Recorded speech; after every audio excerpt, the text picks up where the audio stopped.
look at the challenges of rice farming. As a rice farmer, what do you think is the main challenge you face growing rice in Ghana or even here in the Western region? Okay, you know, in the Western region here, they normally do mining, and then they are more involved in galamsey and other things. It was bad when I was coming. Like, I don't know, now it's crazy. Yeah. The water bodies all has been It's like not easy.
Okay, what's going, guys? So welcome back to another exciting farming week in Ghana.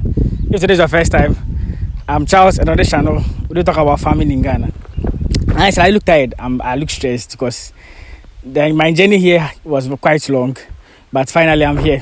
I tried to vlog my journey here on my other channel, so you can check it out and see what I'm trying to talk about. But yeah, I'm finally here in the Oil City, here in the Western region.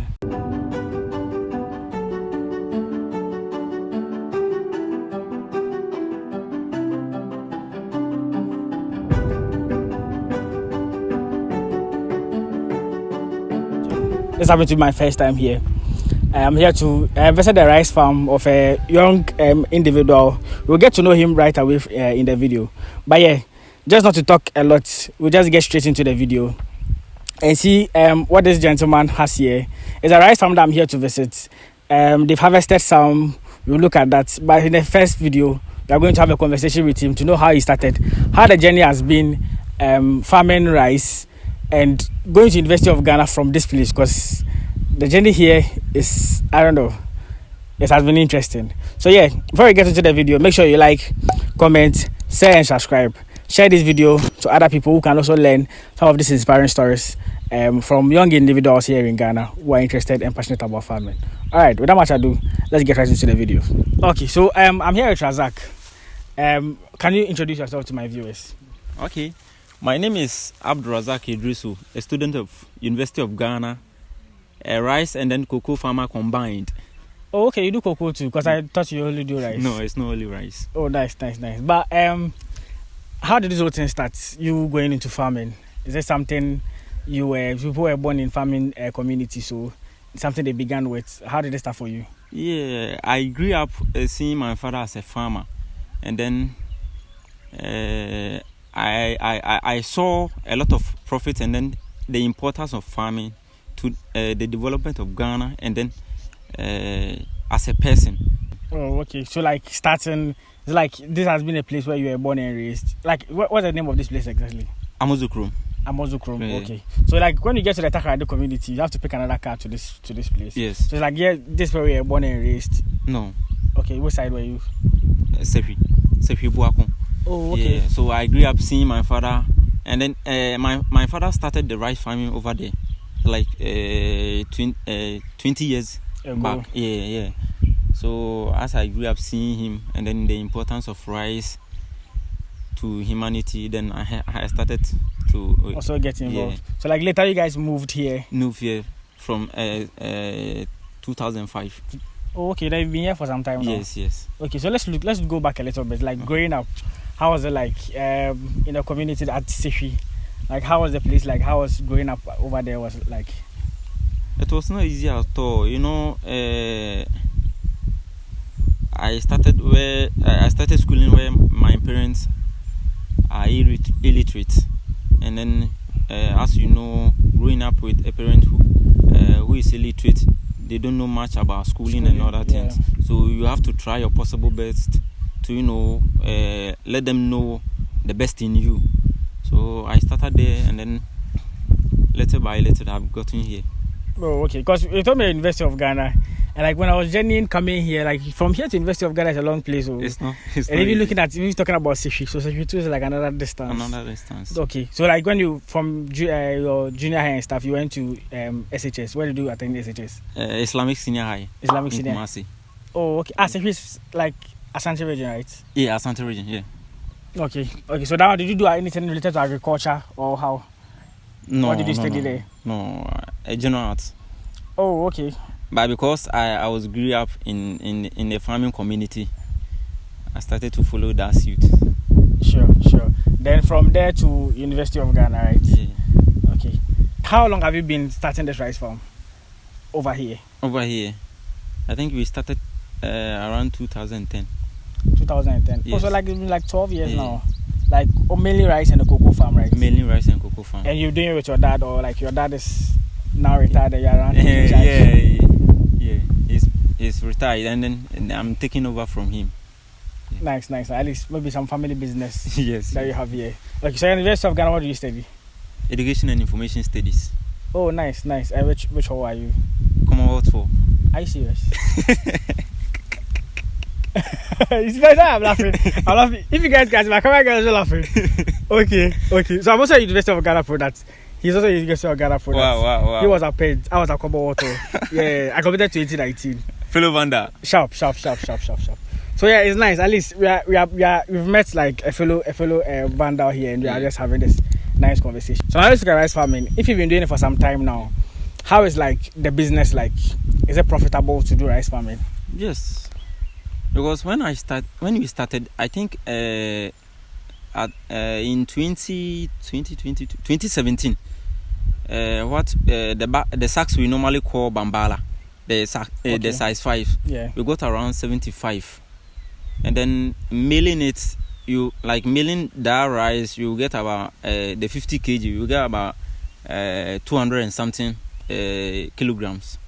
Okay. Of the 50 kg.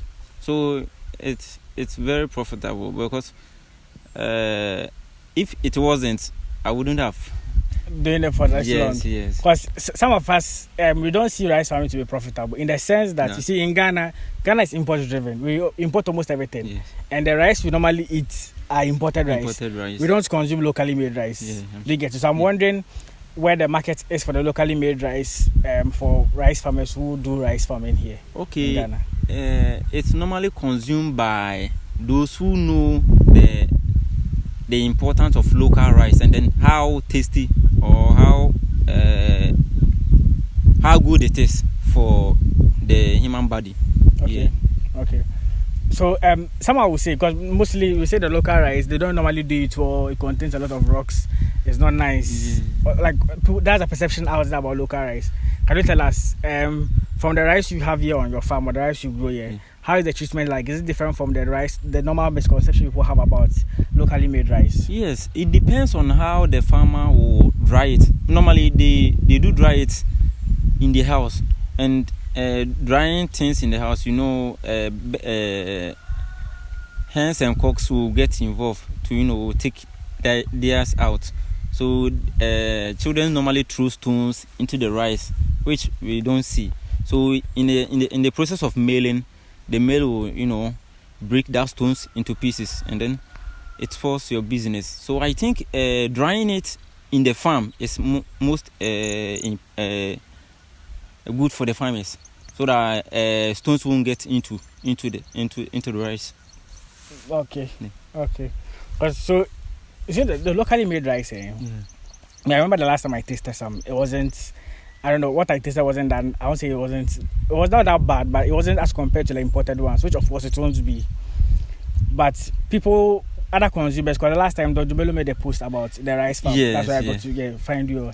And people were talking about how nice the rice is and stuff. What are other rice producers maybe doing that makes their rice look nice? Or is like they generally there's some specific treatment to the rice that makes it that nice for? Okay, it depends on the type of rice you plant. Normally we normally plant Acre, and then they call a certain rice, I think I've forgotten the name, but it depends on the type of rice you plant. Okay. Yeah. So in Ghana, what are the type of rice normally people use? Different types of rice you have. Mostly they use the Acre mostly. Yeah. Okay. So the one you have here on your farm is Acre, right? Yes, Acre. Okay, so I'll show you guys. I believe you guys can't see yet, but he's harvested some of the rice. There's some here that is drying in the sun. Yeah. That would look at that maybe in subsequent videos. So you guys see what he does here and how it is like. So yeah, me personally, the last time I visited a rice farm, they were young, they were small. Yeah. I don't know whether because I believe you guys said you did harvesting last week. Yes. But do you have like some of the rice here that are like matured enough that you've not harvested, so we can have a look? Or you've harvested most of them? Yeah, most of them.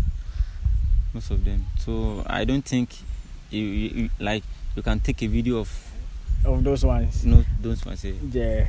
I think if you come last week, maybe you could have gotten some of the footages of that. Yes. Okay. So is rice farming something you would advise people who have not ventured into it to do rice farm? Yeah, sure. Because when I said earlier on, when I got the sacks, which is the 50, the size 5. Okay. When I mail it, I got about 250 50 kilogram of rice, and then looking at the price that time, it was around 150 cedis. So multiplying. What time was that? 2017. Okay. So multiplying 150 cedis by the 200 and something, it was quite okay. Yes. And down to everything has increased. Now they buy the 50 kg of this rice for 50 cedis. So imagine this year if I'm supposed to get the kind of rice I got 2017, you can make do more your money calculation. Than, yes. Yeah. But is it capital intensive to start a rice farm? Yes. What goes into it? Can you elaborate on that for us? Okay, mostly what don't make people get involved is that the kind of money you put in, they don't normally get it back because they don't maintain it well. But when you put money in and then you maintain it well, you get profit out of it. I want to know, the maintenance you're talking about. How is it what kind of maintenance? But let's say I want to start a rice farm today, and I'm looking at the money that would I can start something similar with. I know aside the land that you have to get, what are some of the factors or some of the things that I'm supposed to know before I start my rice farm? Okay. When you want to start a rice farming, I think you need to prepare well. In the sense that the weeds, you need to buy weedicide, and apart from that, planting the rice, there will be a kind of weeds which will pop up. You have to get a different weedicide to also treat that weed. So these are the kind of maintenance I'm talking about. Okay. Yeah. So looking at the growth cycle of rice, how long does it take for you to grow and for you to mature? It takes 3 months. Oh, that is quite this one. Yeah. So as you see, I want to spray the yeast and then start another one. So say if by December that way, I will get another one to harvest. Oh, okay. But if every 3 months, at least it's a short term kind of. I thought it takes maybe 6 months, a longer period. So just you are growing maize. Yes. But it depends on the climate change. Mostly we are not used to we are not into the kind of changes or the kind of strategy our forefathers used to farm. Okay. There has been some climate change, so you have to So on this farm, you see, as you're talking about climate change and stuff, I know mostly Ghana, our farming are always based on the weather. It's not mechanized. Yeah. Over here, do you mainly based on the weather to grow your farm? Yes, because you know the rice plantation is water friendly. You cannot grow like you cannot plant rice at any place. You know, so you have to find a place where there's water or waterlogged area. Okay. Yeah. As we were coming, I don't know whether I had footages of this place, but as we were coming, we had to go through a lot of I don't know, obstacles, if I'll put it, before we actually got to the farm. You show that the place is waterlogged. So once you plant, you don't water it, you don't do anything. No, once the water is there. Yeah. And then there's no much maintenance needed, or the only maintenance is how you prevent it from weeds. Okay, the weeds going within it. So always you have to spray the weedicides on it. I think. Or how do you go about it? Once. So when you spray it once. So if I want to start, I get the land, I get the waterlogged area. Yeah. What do I do first? Do I do the spraying of the weedicide? Yes, you spray it, and then I think mostly people burn it, the weeds when it is in a certain level they burn it, or you can on the land. Yes, you can even weed it after the spraying. Yeah. Then how long does it take for me to maybe plant my rice? Okay. After I weed it. Okay, it depends on the work rate. Okay. Mostly people use machine to plant it. People also use normal laborers to plant it. Yeah. I would like to see. Do you have a seed, like the seed of rice? Is there I want to know how the seed look like. Okay, I have some here, but it's in our rice. It's in our rice mill. So the mill. Okay, maybe we'll add the footages to it so that people can see. Because I'm wondering how the rice actually looks like. It doesn't look different from the imported ones. Like, I don't get you. Like the white, the brightness and then everything, it doesn't look different from the. But it looks like normal rice. Yes. But you can't eat that one, or. Because I want to know how it looks. See the way, let's say cucumber and the other ones, the seeds are like tomato seeds. They are small. Like the rice one, because the way the rice looks small, I'm wondering how the seeds will look like. Yeah, these are the seeds. And the dried one can also be seeds. Yeah. So you just replant this one? Yes. With the husk on it? That's all. So you plant rice to get rice? Yes. It's like maize. You plant the actual maize. Okay, it makes sense. Because I was wondering, because the way this rice look like, how would the seeds look like in terms of comparing it to like tomatoes and other forms of rice? But anyway, so the rice you do here, once you bag them, who do you sell it? Do you package it and do like the final product and sell it on the rice, like the normal rice that we have? How do you go about the treatment of the rice? Like, how do the packaging and everything? Or who do you sell it to most of the time? Normally, we get people from the various SHS who comes to, place an order.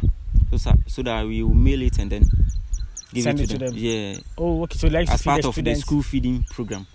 Sure. And then people also come all the way from Pristia, Bogoso, to, buy rice from here. Interesting. I didn't even know there was market for rice like that, because mostly we kind of import rice as compared to Nigeria. Nigeria, they've banned the importation of rice. So it's like everyone grows the locally made rice. Okay. So you don't have any option than to consume it. Unlike Ghana, we import rice. Bag of rice is like 70 cedis, 80 cedis, the imported ones. Yeah. Do you get it? So having farmers who do locally made rice, I think we have to motivate them more. But from your perspective, what do you think the government is supposed to do in terms of rice production or rice farmers in Ghana? Okay, I think for instance, being not getting into rice farming, if I'm to get support from any organization or any government appointees or something, like I can do more than what I did, because I started from that place. But because of schooling and not getting chance and other things, I decided to, put that one aside and then concentrate on the little you have here. Yeah. So like I forgot to ask. So here, how many acres of rice do you have here? Land do you have here on rice farming? Okay, seven. Because what I like per what I wanted to, the land I wanted to use is 7 acres. Okay, but you planted like 4. 4, yeah. Or you're saying the other part you wanted to do it, but you weren't able to. Okay. So being a student, and I know when school reopens, you go. Now you're on vacation now, basically. How do you juggle being a rice farmer and also being a student in school? Okay, normally as a university student, we normally vacate, and then sometimes we spend about 3 months on vacation, or 1 month, 2 weeks. So normally when I come home, I start the preparation from campus. So the moment I get here, then I know what I'm going to go about. So combining both rice farming or rice and cocoa farming plus education, it's not easy, but when you want to do it, you can do it and do it better. All we needed is support from the government, as he says, that planting for food and jobs.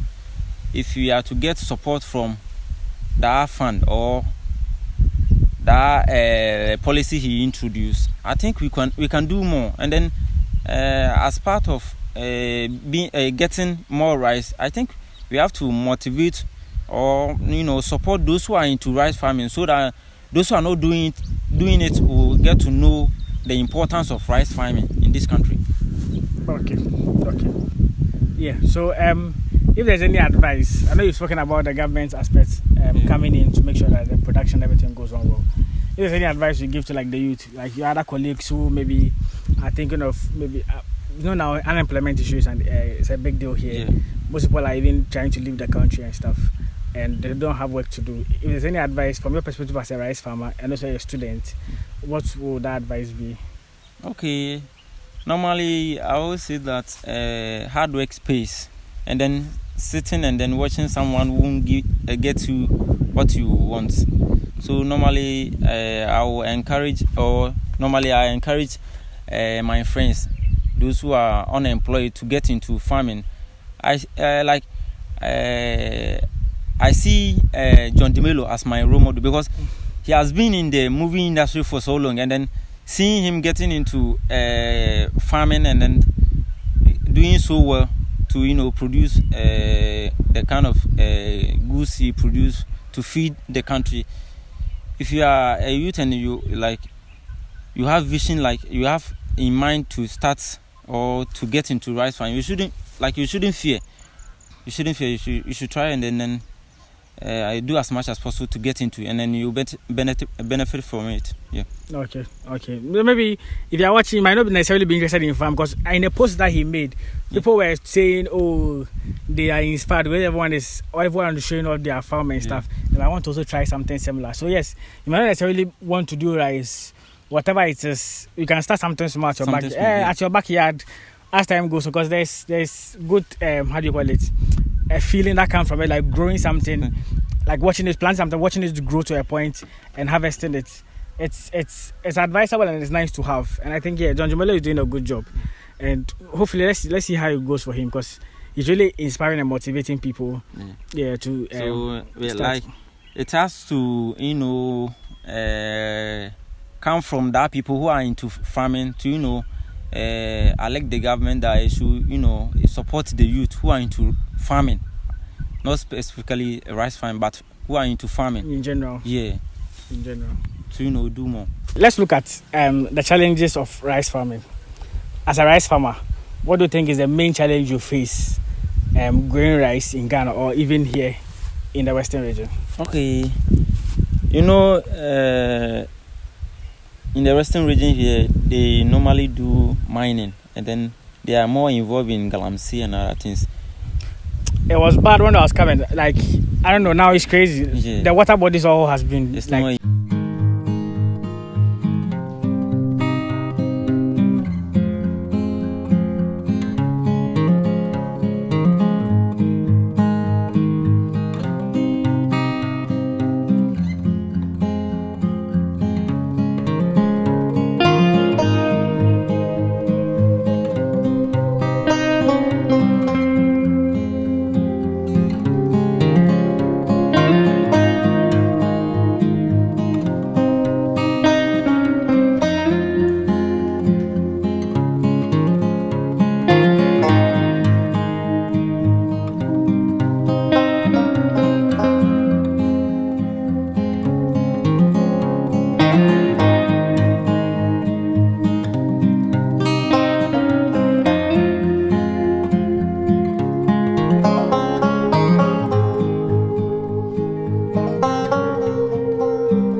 I rented this land.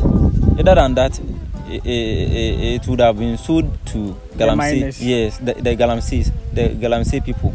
You know, so they are mostly using where we can farm or we can plant the rice. So, you know, do their Galamsey.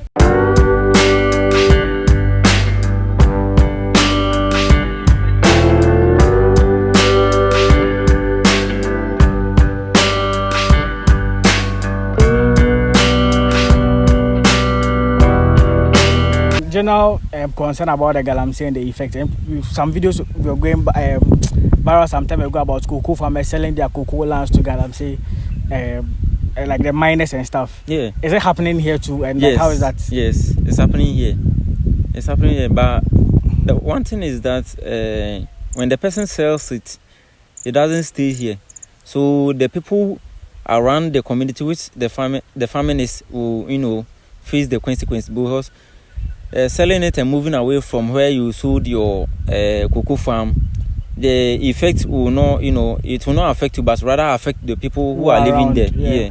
So mostly, it's not basically they are not basically farming on the where we can you can plant the rice, but rather getting into the cocoa farms. Okay. They doesn't mind whether it's a hill or something. It's a mountain. Once there's good in it, they don't care. Take it. Okay, so this one, as there's a serious campaign about illegal mining and they're destroying our water bodies. I want to give the phone to you. Tell the government something. Anyone watching, any message personally you want them to hear from you as you are here. You experience it yourself. Yeah. I'm a visitor. I came here to come and see what is going here and also look at a rice farm. If it's something or your heart that you want to tell them yourself, here's the platform. Just tell them for me. Okay. I'll look straight into the camera. What I want to tell the government is that if he's willing to stop Galamsey in this country, he should try as much as possible to put the necessary bans on the what do you call it? The mini ones, which is destroying our water bodies, and then. I think when doing that, and then the chiefs are to get involved in fighting for against Galamsey in our various, you know, communities, because normally they see the miners normally seize the chiefs to, you know, give them go ahead. So I think the president needs to talk to mostly the chiefs, so that in case, and then mostly the DCs and then MMDCs, they should, you know, try and then help the government to fight Galamsey. Yeah. Okay. Yeah. So that will be it for this video. Personally, from my end, on my way here, I saw most of the water bodies here. There was not even one that I can say it was a clean river. Like all of them are full of mud, and the way activities is going is crazy. Recently, the government met, as I was saying, should meet the chiefs and stuff. He met them. The conversation that was going on, they were mostly interested in how they are going to win the next election. That was what the conversation was mostly based about. But yeah, people are being impacted by this. The country is going downhill. Our cocoa, even the production and stuff. Recently, I heard on the news that our cocoa, the quality that when we sell it on the international market, we're not able to meet some of those standards, because most of the cocoa farmers are not really taking care of their cocoa. They are selling their lands and stuff to these miners, and they come with money, give them the money, they take care of the land. Even some of them will profit them some of this gold and stuff for them to use their farm. If you have to continue to go like this, it's not going to help all of us. It's not really going to make the country grow. So my main point of view will be that if you are going to fight about it, you should put this political hat aside. Fight it head on. The president said he would personally make sure that his tenure, he would end Galamsey or illegal mining activities. Let's find a way and end it and stop this politicization of this whole issue. That we are going to speak to the chiefs, and the issue was mainly about politics. The concerns of the chiefs too were talking about their ex-gratia and some other things, benefits that they are supposed to get. It's disheartening to hear some of these things. If you are someone who want to see the betterment of the country, to see things grow, not to see people go through this kind of hardship or struggles. Because some of these places, the water bodies are what they depend on. So if the water bodies are muddy, you can expect what water would they drink? even for their farms, the water will not be good for their farms. So yeah, this should be another inclusive measure of going about it, and we should stop this political partisanship of this whole issue and fade it head on.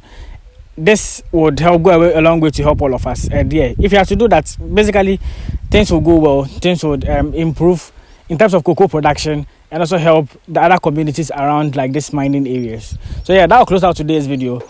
Kindly like, share and subscribe, share and be part of this family. We're going to look at the second video, look at the farm, like the rice he has here. He's harvested some. We'll look at how they do it and maybe send it to the mill for you to get the actual rice from it. And then we'll look at some of the farm practices and maybe capitally involved in starting some of these rice yourself. So yeah, make sure you like, share and subscribe as I said, and I'll see you all in the next one. Peace out.